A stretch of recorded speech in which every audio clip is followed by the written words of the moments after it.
Hi everybody, welcome to Grassroots Footy, and what a ripper round it was in round 3. I'll just give you a quick overview. The Goody Saints juggernaut, that kept on rolling along. They're sitting with 3 wins for the start of the season. Divi 2, Prince Alfred have continued their good form. They were impressive. They beat Ports Districts by 75 points. Jars's Dolphins, the Fud's in trouble. The Dolphins look like they're out of water at the moment, I don't mind telling you. They need to get something happening. Divi 3 after the break. Fud to weave some magic after the Easter break. We've got 3 teams in Divi 4 that are yet to win a game. Hope Valley, the only team in Division 5 yet to win. Ex-Norwood star David Payne opened Ingle Farms account in Division 6. And the Crabs, Flinders Uni. Whoa, did they get a touch up? I don't mind telling you, from Anglevale, a 150-point wallop, as I welcome my co-host of the show, Macca. How are you? I'm well, thanks, Phil. Yeah, it was a big week, big weekend. Yes, we definitely had a big week, which wasn't a real great day, but Monbury were very good. All right, let's have a look at what is going on in Division 2 and get some of your thoughts, Macca. Last year's finalist Walkerville, struggling a little bit in the first 3 rounds. Yeah, I don't know whether they're struggling. I think the teams they played are all top 3, top 4 teams. Uni, Prince Alfred and the other one eludes me at the moment. St Iggy's. And I think no, they're going to be in the top 5. So we'll see them get some wins as they go along. All right, I should welcome Daryl Wintle to the show. He's giving a little bit of advice over there, of course. We're going to get to him in a minute and talk about the Tigers. Daryl, how are you? Yeah, good, thanks. All right, you'll be under the microscope in just a minute. Don't worry about that, and then you'll think, I wish you hadn't introduced me. Mate, Spock, on the other hand, most people thought they'd struggle this year. Got a couple of wins early. Yeah, under Trevor Hill, they're looking pretty good. We've played them, and good movement of the footy, quick players, and got some really big, strong players. All right, PAC, they're continuing to impress. I mean, from Divi 4, 3 to 2, and they're still winning. The Butterworth juggernaut. Rocky Butterworth. The juggernaut. That's the reason? Well, it's obviously got something to do with it, but yeah, they've been very impressive. All right, what about Old Iggy's? I mean, they've got some big inclusions into their team, and haven't really lit it up yet. What's going on with them? Yeah, big Carlo Calabrese's a little bit underdone. He's just come back from overseas, so he'll take a little bit of time to get back into it. I don't know how much Carr's played, and once they sort of get all those players to gel a bit together, they'll be a pretty formidable unit. All right, Ross Trevor, are they going to be the team to beat this year? Yeah, Tim Hart's got them playing some really good footy, and they play a pretty good brand. They like to run the ball from half back, and they really squash you up in the forward 50, so they're playing a little bit of AFL. All right, Drew Lister, one of my favourites, of course, likes to have 6 pints and a pizza on Friday night to prepare himself for the game. The captain, full forward, is he a key to Ross Trevor? Well, look, he's been their main stalwart for their goals over the years, but the style they're playing at the moment is making it that they're sharing it around a little bit more, and probably taking a little bit of a load off of Drew as the key man, so probably makes them a lot more dangerous. All right, what about your mob, Macca, the Falcons? What's going on? Look, we got a fair bit of work to do. We're just trying to get everyone to gel. On the weekend, we were 5 goals up in the second quarter, and our discipline let us down. So we've got to address a few things and make sure our players get their heads around the right way to play. Coach is not nervous going into the break? The break's come at a good time for me, I think, because it does get a little bit stressful, but it's good just to have a break so we can sit back and we can reset ourselves. All right, Division 1, Eastern Park, looks like it might be a tough year for their first taste in Division 1. Yeah, it will be tough. They've lost, Zach Miller and Hamilton and Taylor. They're 3 key players for that side that aren't playing at the moment, so it's a bit of a tough gig for them. All right, Dusty Miller, he's taken them from Divi 4 up to Divi 1, so he's taken them on a fair journey. It's not that similar to a path that you haven't followed. How tough to come from that to Divi 1? Yeah, it does, and if you look at his side, he's probably carrying another 5, 6 players that have actually played back in Division 4 as well. I know we had 5 or 6 players that come through with us from Division 4 all the way up, and they've got to keep making the step up, and it takes a little bit. All right, what about last year's grand finalists in Division 2, Foss Camden? They haven't been going too bad. They've snuck a couple of wins, 2 wins out of 3. Yeah, they've played Teatree Gully and Eastern Park, who are going to be down the order a little bit. But wins give you confidence, and we couldn't do that early when we were in Division 1. But the Weeds got them winning a couple, and I'm sure that they'll gain from it. All right, we give some credit to the Weed. I said last week I see him out and about a lot at the Crows training, trying to draw some ideas out there. Do you know much as far as recruiting for them when they got into Divi 1? Have they recruited heavily? I couldn't tell you as such, but I see, looking through their list, they've got still a list of their main stalwarts. Bergsma, he's been there for a long time, and Coulthard, I think, is another player that they've sort of played in their mainstream of players. All right, Greg Anderson, he's the new coach out there at Jeps Cross. Of course, he had the first win of the season, a one-pointer, but since then hasn't been able to get a win, and that one was over the winless Salisbury North. Is he in for a tough year?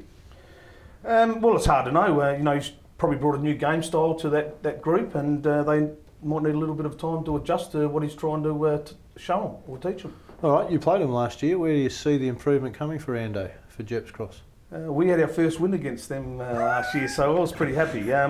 Oh, look, I think they've got a pretty young group now, and they've just got to, you know, get behind the coach and obviously adhere to what he's trying to get them to play to. All right, new coach at Henley. He's inherited a premiership team. How tough for him? Would he follow the same plan, you think, or is he going to try and bring something new to the Sharks?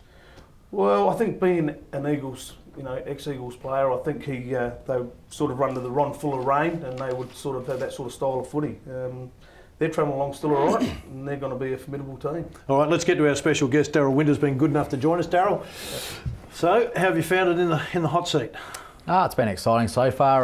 You know, a couple of weeks ago before the season started, it was a pretty good gig because you hadn't lost a game, but you know, we got our first 2 wins on the board in the first 2 rounds, had our first loss on the weekend against a very good Sacred Heart side, and no, I'm enjoying it. I've still got Scotty Lill there to tell me what I'm doing wrong, but he leaves in about 6 weeks' time, so just trying to get enough out of him before he leaves. So. All right, lost last weekend at 35. You look like you're in good nick. You thinking about putting the boots on? Or? Actually, played round 1, and we had a good win against Teatree Gully, and actually just jagged a little hammy about 2 minutes to go in the game, so was probably right to play on the weekend, but seeing Easter was this week, I 35, weighed it up pretty quickly and just took the other extra week off. Stay away from the Easter eggs this weekend. Your coaching philosophy, I mean, you've played under a fair few different coaches, so taking a little bit from each one. Is there one that you think that's the one you'd most like to be like? Most of the guys at North LA, like Andrew Jarman, Daryl Hart, very similar in what they did. Probably Jars had the most impact on me when he came. We were an attacking side for all the time, and he brought a defensive game to us, you know, to a small degree. But something I've done with, I've gone back with Scott Lill. We've come up with a game plan between us, and I'm just continuing that this year. All right, you mentioned Jar. You played under Jars. Most people see Jars as the Joker. He's a pretty comical sort of bloke. Yep. As a coach, pretty serious, or I mean, he'd like to have a laugh. He'd be entertaining in that, and he'd break it up a bit. But how did you find him as a coach? Yeah, he was very good at laying the line between having fun and, you know, doing the thing. He definitely gave out some fair sprays to the guys, and but he had he was a very good role model for the guys. Probably the best communicator. He got the guys up for games, and he let the guys play to their instincts and their capabilities. So, very good coach. All right, something you'd do? Similar philosophy for you? Let the guys play to their instincts? Yeah, you got to. You know, every player's different, so you got to let them play to their you know, what makes them a good player, and you obviously got to gel that with the rest of the side. So yeah, there's definitely different roles for each player. All right, a lot of talk on the weekend, of course, about the Crows and the power game, and Matty Primus's big spray at quarter time, how that got the power boys up and going. Have you had to deliver one yet? I actually gave one at 3/4 time last week against Jeps Cross, and yeah, boys got up, so I'll take a bit of credit for that. But no, I don't like to rant and rave too much, but occasionally I think you have to rev the boys up a little bit. Yeah, because it only works for a short time, doesn't it, those sorts of things? I think they're good as a absolutely. Impact. And if you can sort of hold back on it as much as you can, you know, it's a good little weapon. If you do it too often, it becomes tiring. Yeah. So. No, I think one thing is with your team this year. I see a lot of ins. I noticed that the Mitchells from Modbury this year, and I was wondering how you see the point system. You know, with the 15 points that you can only carry in your side. Has that been in effect to use at the selection table, or a little bit? We've pretty well on the limit. So yeah, we got the Mitchell boys last year. They played at Broadview previously, so they don't carry any points for us. But yeah, we did recruit 4 other guys from Modbury. 3 Kyle Reeves coming back to the footy club as an assistant coach. So, and we got 1 other lad from Renmark. So yeah, I mean we've got our hands tied with recruiting and that now, but we're very happy with what we've got at the moment. And blooded a lot of young fellas as well. Have you got a few from your under 18s? Yep, come through. Our strong focus over the last couple of years, since Scott and myself went to the club, has been to keep our juniors coming through.